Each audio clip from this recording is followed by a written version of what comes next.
Pagbubunyag ng siyam na bagay na hindi mo dapat tanggapin. Kailanman maghanda ka na dahil sa espesyal na video na ito, ilalantad natin ang siyam na bagay na hindi mo dapat tanggapin mula kanino man, kahit pa mula sa pinakamalalapit mong mahal sa buhay.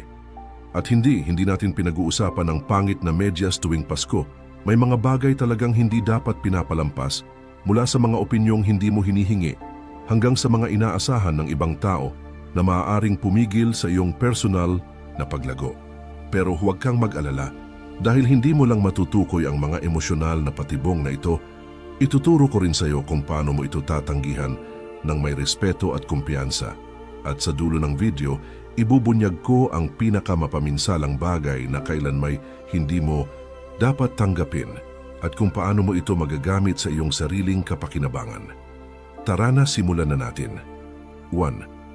Ang bitag ng hindi hiniling na opinyon, naranasan mo na bang para kang magnet ng mga opinyong hindi mo naman hiniling?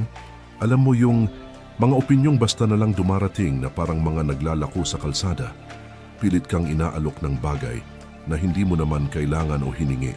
Kaibigan, ngayon ay pag-uusapan natin ang unang damo na kailangan nating bunutin mula sa ating personal na hardin. Isipin mo ito, nasa pila ka sa supermarket, handa nang magbayad ng mga gulay at prutas sa iyong cart. Biglang nagsalita ang babaeng nasa likod mo at sinabing, "Ay naku, hindi mo ba alam na ang daming fiber niyan, baka kabagin ka niyan?" Boom!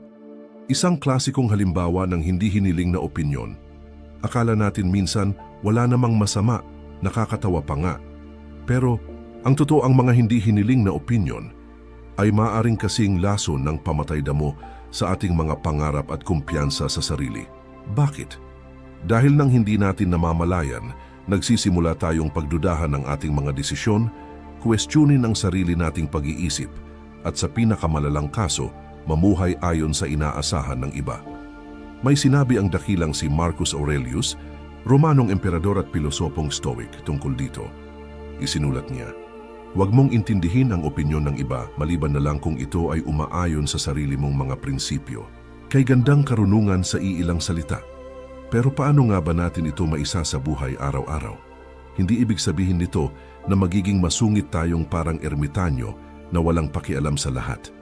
Ang mahalaga ay matutong magkaroon ng panloob na panala, parang isang detector para sa mga kapaki-pakinabang na opinyon. Una, itanong mo sa sarili, hiningi ko ba ang opinyong ito? Kung ang sagot ay hindi, may ideya ka na kung anong klaseng opinyon yan. Ikalawa, galing ba ito sa taong tunay na nakakaalam ng sitwasyon ko at may karanasan sa paksa?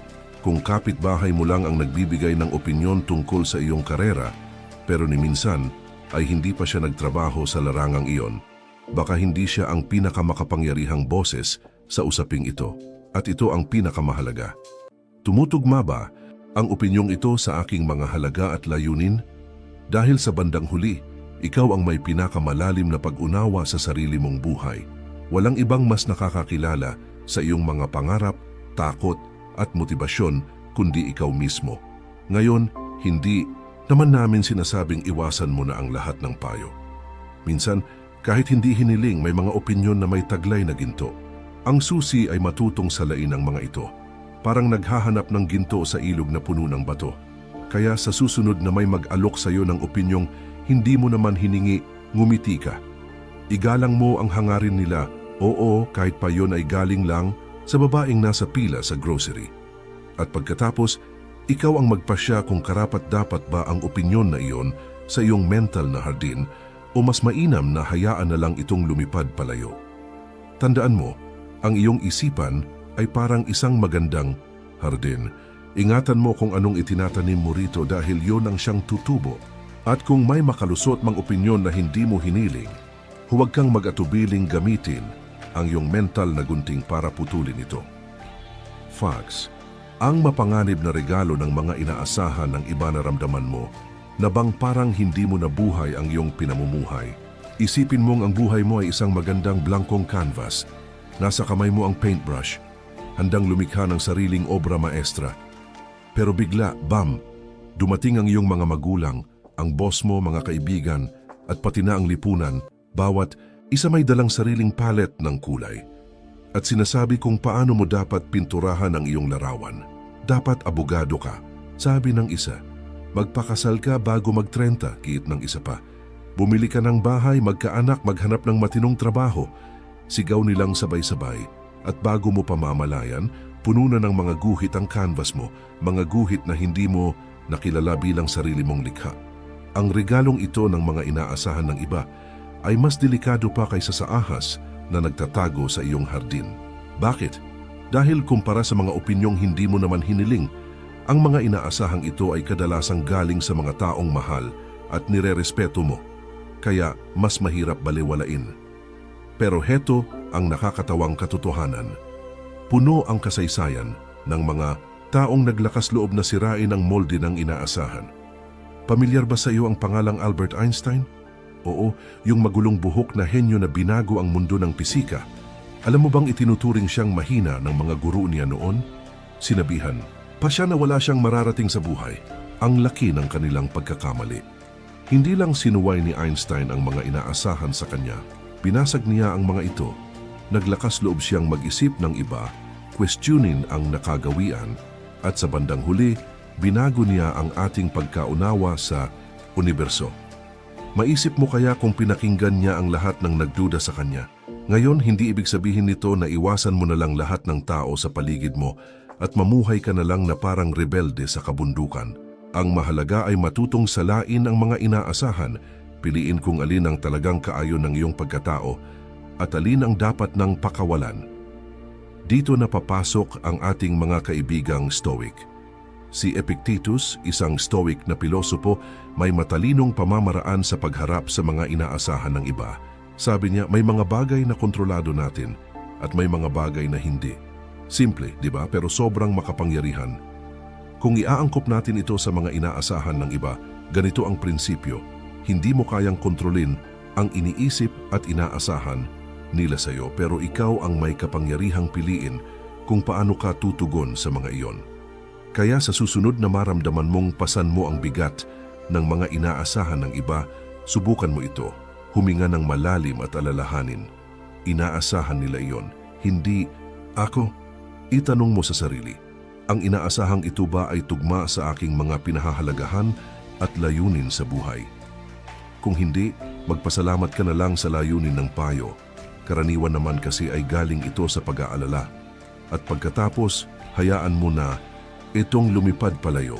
Tandaan mo, ikaw ang pintor ng sarili mong buhay, wala ng iba. Ang mamuhay ayon sa dikta ng iba ay parang pagsusuot ng sapatos na hindi kasya sa'yo, hindi komportable, at maaaring makasakit sa katagalan. Kaya maglakas loob kang maglakad ng nakapaakong kinakailangan, basta sa sarili mong daan. Tandaan mo, kaibigan, sa dulo ng bawat araw, ang tanging taong kailangang sabayan mo sa buhay ay ang sarili mo.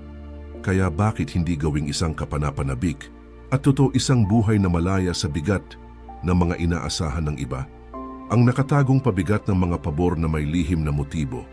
Nakatanggap ka na ba ng regalo na parang masyadong maganda para maging totoo? Isipin mong ang buhay mo ay isang laro ng chess. Maingat mong iniusog ang bawat piraso, pinaplano ang iyong estratehiya. Nang biglang may mag-alok sa iyo ng dagdag na pawn, ayos, di ba? Pero paano kung ang pawn na iyon ay parang isang Trojan horse, nakangiting salarin na handang sirain ang depensa mo mula sa loob? Ganyan ang mga pabor na may lihim na motibo, parang regalo, pero may lason sa loob. Sa una, mukhang walang masama, nakakatulong pa nga. Pero may dalang bigat na sa huli, mas mabigat pa kaysa sa pakinabang. Kaya paano nga ba natin makikilala ang mga mandarayang pabor na ito? Heto ang ilang palatandaan. Obserbahan ng dalas. Kung may isang tao na parang palaging nagbibigay ng pabor ng walang malinaw na dahilan, magduda ka na. Pansinin ang timing. Dumadating ba ang pabor tuwing may kailangan din sila mula sa iyo? Kahina-hinala? Pakinggan ang kutob mo. Kung may kakaiba kang nararamdaman tungkol sa isang pabor, malamang ay may dahilan. Suriin ang epekto. Ang pabor ba ay inilalagay ka sa alanganing sitwasyon? Napipilitan ka bang agad gumanti o magbayad kahit hindi mo nais? Ngayon, hindi naman ibig sabihin nito na dapat kang maging paranoid at tumanggi sa lahat ng tulong. Ang mahalaga ay matutong makadevelop ng isang tunay na pabor detector. Si Seneca, isa sa ating mga kaibigang Stoic, ay may malalim na pananaw tungkol sa tunay na pagkakaibigan at bukal na pagbibigay. Para sa kanya, ang tunay na pabor ay ibinibigay mula sa taos-pusong hangaring tumulong. Walang hinihintay na kapalit, kaya sa susunod na may mag-alok sa iyo ng tulong, itanong mo sa sarili, kumikilos ba ang taong ito na parang si Seneca sa buhay ko o parang undercover na nagbebenta? Tandaan, hindi lahat ng pabor ay panlilin lang. Totoo, may mga taong bukal sa loob ang pagtulong. Ang susi ay matutong kilalanin kung sino ang totoo. At heto ang pinakamahalaga, matutong tumanggi ng walang pagkakonsensya. Kung ang isang pabor ay hindi magaan sa pakiramdam mo, kung may bumubulong sa loob mong may mali, ayos lang tumanggi ng maayos. Dahil sa bandang huli, mas mahalaga ang kapayapaan ng iyong isip kaysa sa anumang tulong na may kapalit.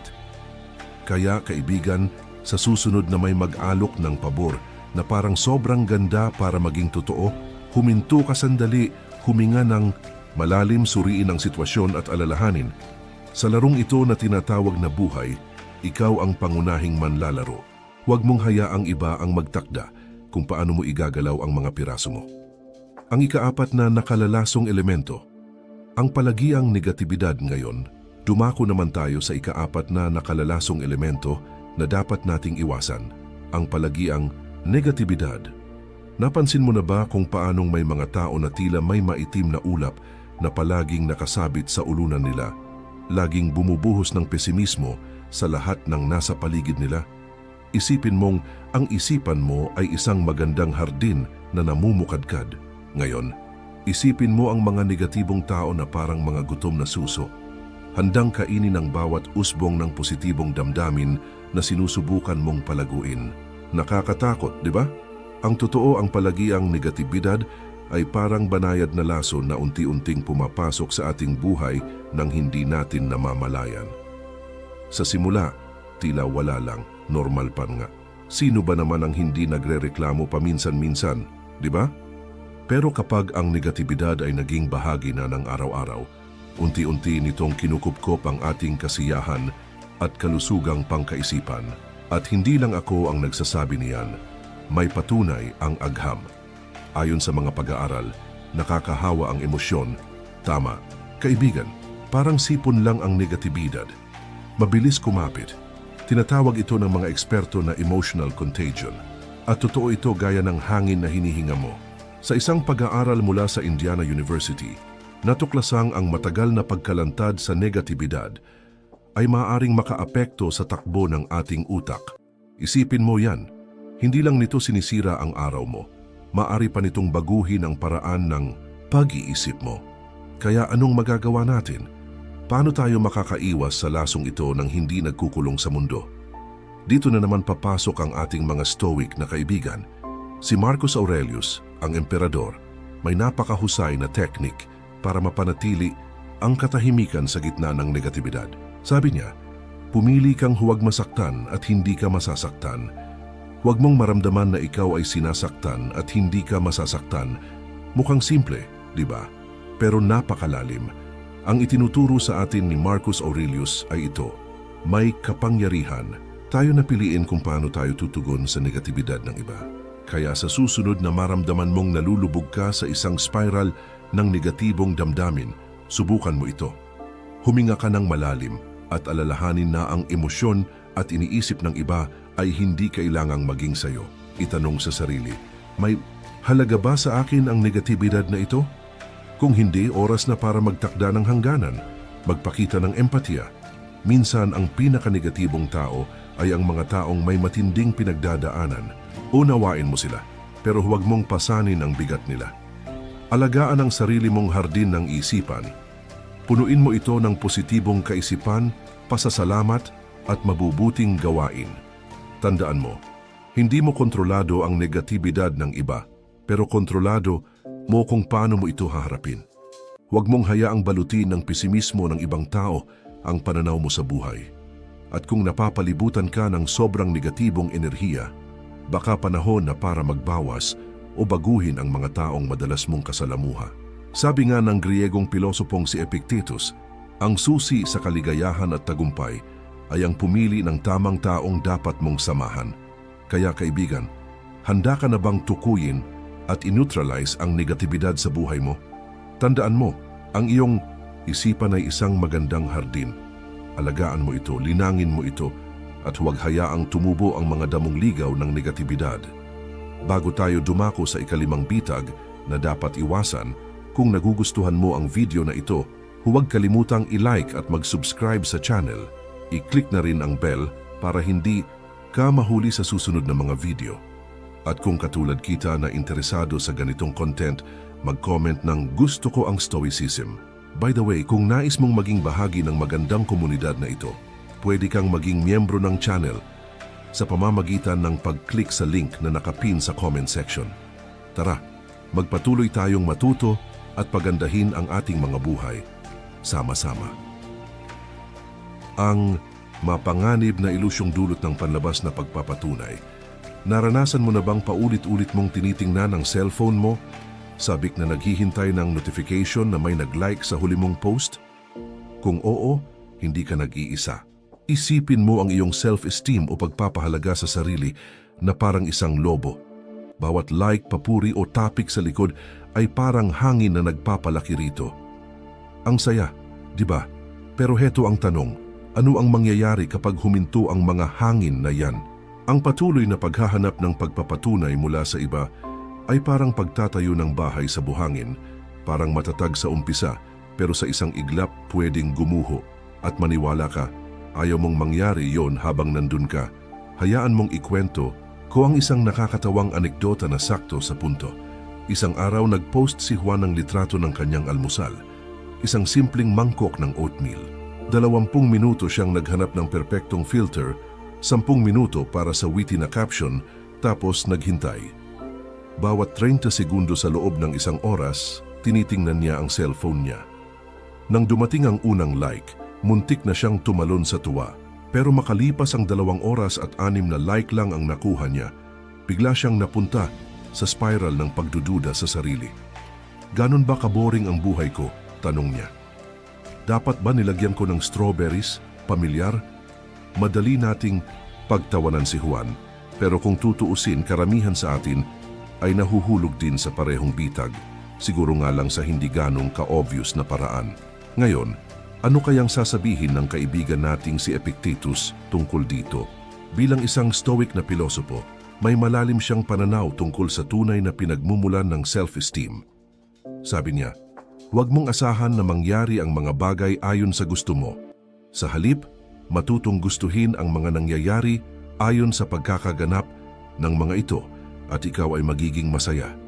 Ang ibig sabihin ni Epictetus ay hindi dapat nakadepende ang ating kasiyahan at pagpapahalaga sa sarili sa mga bagay na wala tayong kontrol. Imbes na hanapin ang pag-apruba ng iba, ituon natin ang atensyon sa ating mga gawa at halaga. Kaya paano nga ba tayo makakaalpas sa bitag ng panlabas na pagpapatunay? Heto ang ilang mungkahi, mag-reflect sa sarili. Tanungin mo ang sarili mo, para kanino ko ba ginagawa ito? Para sa sarili ko o para lang mapahanga ang iba? Magtakda ng sariling pamantayan. Ikaw ang magtakda ng kahulugan ng tagumpay, huwag ibatay sa dami ng likes sa social media. Ipagdiwang ang mga personal mong tagumpay. Kahit walang ibang makakita o umintindi, ang mahalaga ay ikaw ang nakakaalam. Matutong maging komportable sa pagtutol ng iba. Hindi lahat ay sang-ayon sa mga desisyon mo, and that's perfectly okay. Tandaan mo, ang tunay na pagpapatunay ay nanggagaling sa loob. Para itong sariling balon ng tubig sa hardin mo. Hindi umaasa sa pabago-bagong ulan ng pag-apruba ng iba. Kaya sa susunod na maramdaman mong sabik kang makatanggap ng papuri o like, huminto ka saglit, huminga ng malalim, at itanong mo sa sarili, kailangan ko ba talaga ito o kaya ko bang hanapin ang pagpapatunay mula sa sarili ko? Dahil sa huli, ang tanging opinyon na tunay na mahalaga ay ang sayo, at yan, kaibigan, ay isang bagay na hindi kayang kunin ng kahit sino sayo. Ang di nakikitang bigat ng hindi makatarungang paghahambing ngayon. Pag-usapan natin ang ika-6 na bitag na dapat nating iwasan. Ang di nakikitang bigat ng hindi patas na paghahambing. Naranasan mo na bang para kang nasa isang walang katapusang karera? Laging tumitingin sa paligid mo para makita kung may humahabol na sayo? Isipin mo ang buhay mo na parang isang biyahe sa tren. Tahimik kang tinatamasa ang tanawin, umaandar sa sarili mong bilis, nang bigla mong mapansin ang isang tren na tila mas mabilis ang takbo. Ano ang madalas nating gawin? Nahuhulog tayo sa tukso ng paghahambing, nakakalimutang bawat tren ay may sariling destinasyon at sariling rails. Ang paghahambing sa iba ay unti-unting kumakain sa ating kapayapaan, madalas nang hindi natin namamalayan. Para siyang magnanakaw sa gabi, tahimik pero epektibo. Ninanakaw ang ating kasiyahan, iniwan tayong may pakiramdam ng kulang na hindi natin maipaliwanag. Pero hindi lang tayo ang nakakaranas nito. Maging ang mga hinahangaan nating tao na parang perfect ang buhay ay kinakalaban din ang lason ng paghahambing. Tingnan natin si Lady Gaga, isa sa pinakamatagumpay na artista ng ating panahon. Sa isang panayam, inamin niya na sa loob ng maraming taon, palagi siyang naghahambing ng sarili sa ibang babae sa industriya. Palagi kong iniisip kung maganda ba ako, kung sapat ba ang galing ko sa musika, ang sabi niya. Isang patunay ito na kahit ang mga nasa tuktok ay hindi ligtas sa panganib ng paghahambing. Kaya paano tayo makakawala sa bitag na ito? Dito na naman papasok ang karunungan ng mga Stoic. Isa sa kanila, si Epictetus, ay may simpleng ngunit makapangyarihang payo. Tuwing nahuhuli mo ang sarili mong naghahambing sa iba, huminto ka at tanungin ang sarili, nasa kontrol ko ba ito? At ang sagot? Hindi. Hindi mo kayang kontrolin ang tagumpay, talento o sitwasyon ng iba. Ang kaya mo lang kontrolin ay ang sarili mong mga kilos at pananaw. Subukan natin ngayon sabay-sabay, kilalanin ang pag-iisip na mapaghambing, sana kasing yaman. Kosya, huminga ng malalim, tanungin ang sarili, yung tagumpay ba niya ay nasa kontrol ko? Kilalanin na hindi ito nasa sayo. Ituon ang pansin sa kaya mong kontrolin, ang iyong sipag, dedikasyon, at pagkatuto. Simple lang ang ehersisyo, pero ang tunay nitong lakas ay nasa paulit-ulit na pagsasanay. Sa bawat ulit, mas pinapalakas mo ang kakayahang tumuon sa sarili mong landas, imbes na tumitig sa ruta ng iba. Tandaan mo, ang paglalakbay mo ay natatangi. Walang saysay na ihambing ang unang kabanata ng buhay mo sa ika-20 ng iba. Bawat isa ay may sariling oras, sariling pagsubok at sariling tagumpay. Kaya sa susunod na madala ka sa bitag ng paghahambing, isipin mong muli ang tren. Imbes na tumingin sa labas para makita ang ibang tren, ituon mo ang tingin sa tanawin ng sarili mong biyahe. Damhin ang bawat sandali, pahalagahan ang bawat hintuan, at tandaan, bawat kilometrong nararating mo ay isa ng tagumpay. Dahil sa huli, ang tanging paghahambing na mahalaga ay ang ginagawa mo sa sarili mo. Mas magaling ba ako ngayon kaysa kahapon? Lumalapit ba ako sa mga layunin ko? Hayaan kaibigan, ang tunay na mahalaga, ang kulungan ng hindi hinihinging payo. Naramdaman mo na bang parang lahat ng tao ay eksperto sa buhay mo maliban sa iyo? Ngayon pag-uusapan natin ang ikapitong bitag na dapat mong iwasan, ang kulungan ng hindi hinihinging payo. Isipin mo na lang na ang isipan mo ay parang isang bahay. Ikaw ang may-ari pero bigla na lang, lahat yata ng tao may susi. Pumapasok ng walang paalam, inaayos ang mga gamit, sinasabing, dapat ganito ang ayos mo. Sayang sa Mitsu, bakit ganito ka magdesisyon? Nakakainis, di ba? Ganyan ang hindi hinihinging payo. Para silang mga bisitang hindi imbitado. Biglang dumadating, tumatagal ng sobra, at kadalasan, iiwan kang emosyonal na magulo. Pero paano nga ba natin ito haharapin nang hindi nagiging suplado o antisosyal? Una, mahalagang maunawaan ang kaibahan ng payong hiningi sa payong ibinatulang. Ang una, parang nag-imbita ka ng kaibigan sa hapunan. Inaasahan mo siya, ikinatutuwa mo siya, at malamang masarap pa ang kwentuhan. Ang pangalawa, para siyang kapitbahay na dumating habang kakain ka na, may dalang opinyon pero wala sa timing. Kaya, paano natin ito haharapin ng maayos? Heto ang ilang estratehiya. Magpasalamat pero huwag magpa-pressure. Isang simpleng salamat sa opinyon mo ay sapat na. Magtakda ng malinaw na hangganan. Appreciated ang concern mo, pero gusto kung tahakin ito sa sarili kong paraan. Iwasan ang topic ng marahan, baguhin ang usapan para hindi na lumalim pa. Gamitin ang humor, minsan ang isang magaan na biro ay epektibong pahiwatig na sapat na. Tandaan, hindi ito tungkol sa pagiging bastos, ito ay tungkol sa pagprotekta sa iyong mental at emosyonal na espasyo. Ngayon, ano naman ang masasabi ng kaibigan nating si Marcus Aurelius tungkol dito? Isinulat niya, "Look inside, there is the source of good that can always spring up if you always keep up." Ang ibig sabihin, niyasang tunay na karunungan ay hindi galing sa labas kundi nasa loob natin. Hindi natin kailangang dumepende sa opinyon ng iba para malaman kung tama ang ginagawa natin. Ang kailangan natin ay tiwala sa sarili, sa ating karanasan at intuisyon. Ngunit, huwag din tayong maging sarado. May mga payong mahalaga at kapaki-pakinabang. Ang susi ay matutong salain kung ano ang makatutulong at kung ano ang ingay lang. Isa sa mga golden rule na sinusunod ko ay ito. Makinig ka lang sa payo ng taong naroon na sa lugar kung saan mo gustong makarating. Halimbawa, ako ay may YouTube channel at regular na nag-gym. Kung may taong walang karanasan sa paggawa ng content na magbibigay sa akin ng tips, tatanggapin ko ang kabutihang loob, pero hindi ko agad susundin. Pero kung isang matagumpay na content creator ang magbigay ng payo, tiyak na pagbibigyan ko ng pansin. Ganon din sa gym, kung hindi pa nakapagbuhat ng kahit isang dumbbell ang nagbibigay ng advice, salamat na lang. Pero kung coach ang kausap ko, makikinig ako. Kaya sa susunod na para kang binabagsakan ng sunod-sunod na unsolicited advice, huminga ng malalim. Tandaan, ikaw ang eksperto sa sariling buhay mo. Alam mo kung ano ang pinagdadaanan mo. Maaari kang makinig ng magalang, pero hindi ka obligadong sumunod. Isipin mo ang unsolicited advice na parang buffet. Kunin mo lang ang makakabuti sa'yo. Iwan mo ang hindi mo kailangan. Dahil sa huli, ang pinakamahalagang tinig na dapat mong pakinggan ay ang sarili mo. At gaya ng sinabi ni Marcus Aurelius, ang tunay na karunungan ay nasa loob mo, naghihintay lang na matuklasan. Handa ka na bang makalaya sa kulungan ng hindi? Hinihinging payo? Tandaan, ang isipan mo ay parang kastilyo. Ikaw ang tagapangalaga ng pintuan. Walang dapat pumasok nang hindi mo pahintulot. Ang ilusyong hatid ng mabilisang solusyon.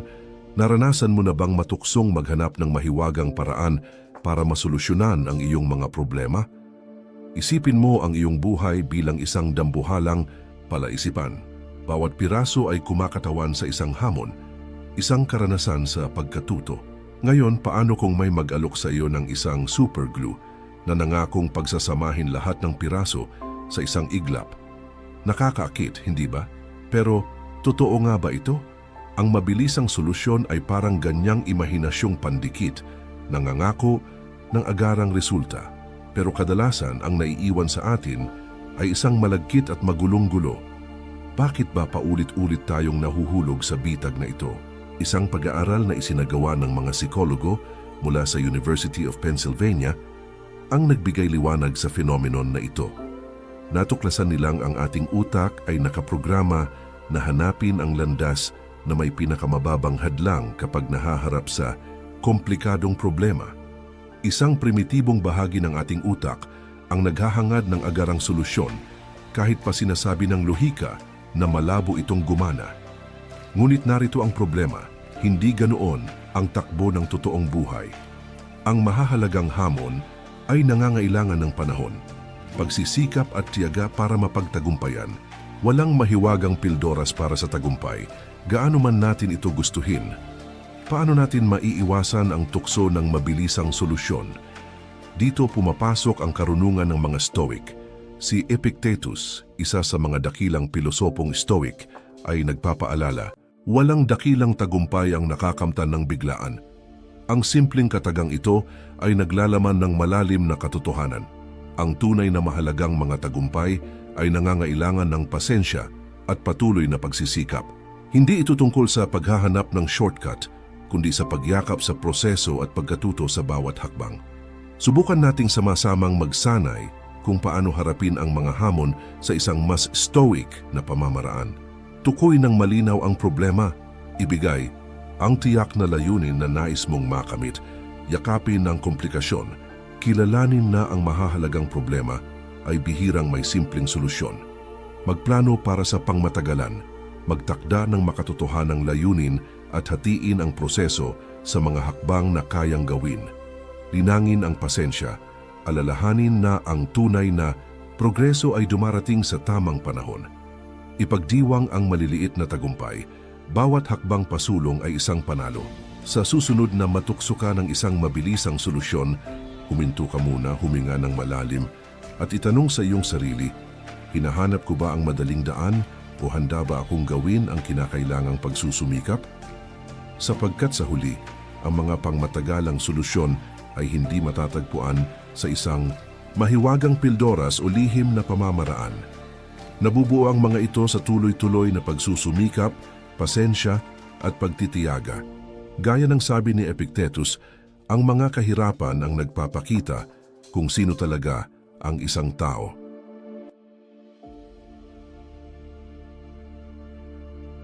Handa ka na bang talikuran ng ilusyong hatid ng mabilisang solusyon at yakapin ang landas ng walang humpay na pagsisikap? Tandaan, bawat hamon na hinaharap mo ay pagkakataon para lumago, matuto at maging mas matatag na bersyon ng iyong sarili. Huwag maghanap ng shortcut, maghanap ng pag-unlad. Tandaan kasing halaga ng destinasyon ang paglalakbay mismo. At sino ang nakakaalam, maaaring ang tunay na kayamanan ay nasa mismong landas na nilakaran mo.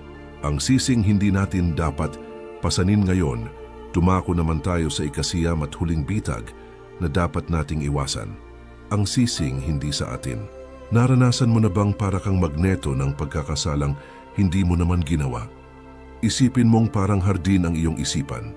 Pinaghirapan mong linangin ito ng positibong pag-iisip at malusog na damdamin, ngunit bigla na lang may dumating at nagsimulang ihagis ang sarili nilang mga damo sa iyong espasyo. Ano ang ginagawa mo? Marami sa atin dahil sa nakasanayan o upang maiwasan ang alitan, ay tinatanggap ito ng hindi nag-iisip. Pero ang pagtanggap sa kasalanan ng iba ay parang pagdidilig sa mga damong iyon. Binibigyan mo ito ng buhay, hinahayaan mong lumago, at bago mo pamamalayan sinakop na nito ang buong hardin ng iyong isipan. Bakit nga ba mapanganib ang pagtanggap ng pagkakasalang hindi atin? Una, ninanakawan tayo nito ng enerhiya na sana'y magagamit natin sa sariling pag-unlad. Pangalawa, binabaluktot nito ang ating pananaw sa realidad.